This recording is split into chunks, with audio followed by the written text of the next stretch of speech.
Hello, everyone, and welcome to week 8. You are almost there. I am so excited for you. Our final week in the course. And this week, we are going to continue focusing on behavior intervention strategies. You'll have an opportunity to look at various behavior plan templates as part of your last assignment.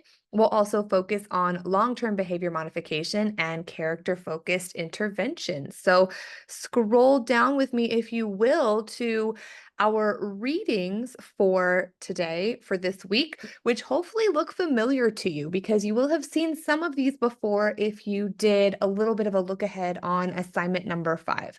This week, you're going to have an opportunity to look at the SEL guidebook.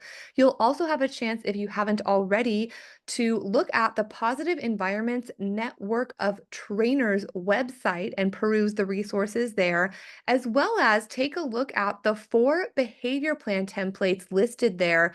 That information is all wrapped up for you in assignment number 5. So this week's readings are very practical and they're directly linked to set you up for success for assignment number 5. If you had an opportunity to look at our video from last week, we did an assignment overview. So today I would love to just share with you a recap of assignment number 5, your very last assignment, as well as an overview of the rubric so that we can set you up for success on this final assignment. Special note that this assignment is going to be due Wednesday, December 11th by 11:59 p.m. So that's a special deal for week 8. All right.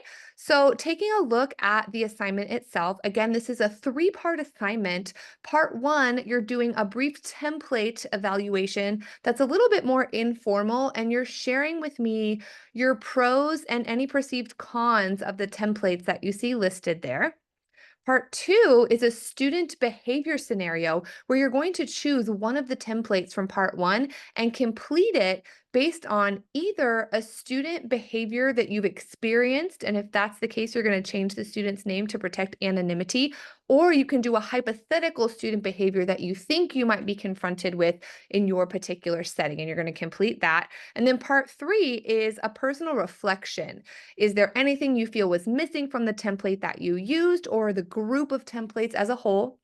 Do you currently use a behavior action plan template, or do you see yourself integrating this into your classroom management arsenal? And then number 3, what is one major benefit of using a behavior action plan template? So that's assignment number 5.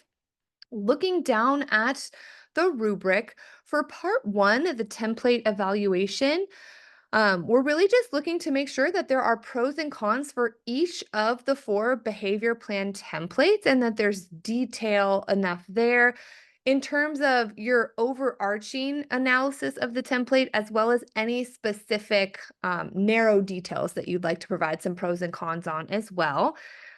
Part number 1, the template evaluation, your reflections were clear, detailed, and organized effectively. The student scenario, again, was completely filled out in a great level of detail.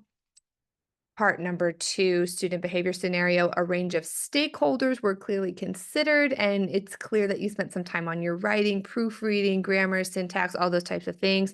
And then part number 3, the reflection, all 3 questions were clearly addressed in a minimum of 1 page that's double space typed.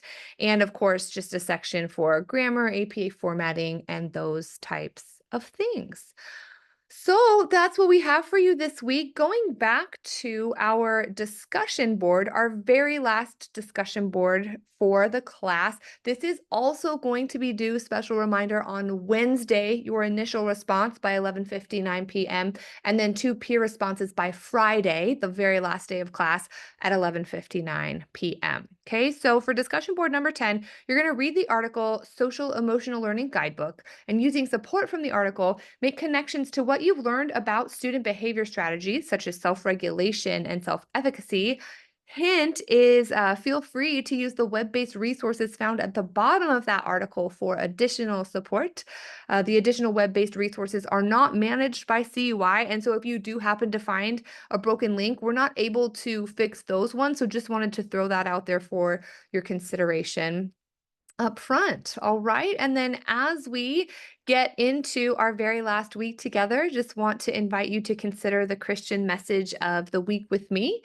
which comes from Hebrews 10:24 to 25. And it says, "And let us consider how to stir up one another to love and good works, not neglecting to meet together, as is the habit of some, but encouraging one another, and all the more as you see the day drawing near." Collaboration, teamwork, and unity, no matter how we describe it, our roles in life are meant to be lived out with others. It's so important knowing what to do, but equally as important, knowing how to do it with other people that God has called into our lives. So just want to encourage you, along with myself this week, to use our God-given traits and apply the verse above, and to think this week about how can we stir up others and encourage them to do love and good works in the way that we interact with them. Once again, I am here for you, ready to support your learning throughout the week. I did want to let you know, and this is in the announcements as well, that it's CUI policy that I'm literally not allowed to accept any assignments after the last Friday of the class at 11:59 p.m. So please just be sure to use this week if you do have any outstanding work that you're wanting to submit or anything like that. Make sure that every single thing that you want to submit for the course is done so by this Friday at 11:59 p.m. I also just wanted to let each of you know what a pleasure and a privilege it's been to get to walk alongside you in your journey in this program, in this course in particular. It's been truly inspirational for me to learn with and from the stories that you've put into the discussion board, your unique points of view, really inspired by all of the effort and dedication and hard work you've poured into all of your assignments and this class in particular. So I wish you nothing but the best moving forward in the program. Have a wonderful journey onward and have a beautiful holiday season.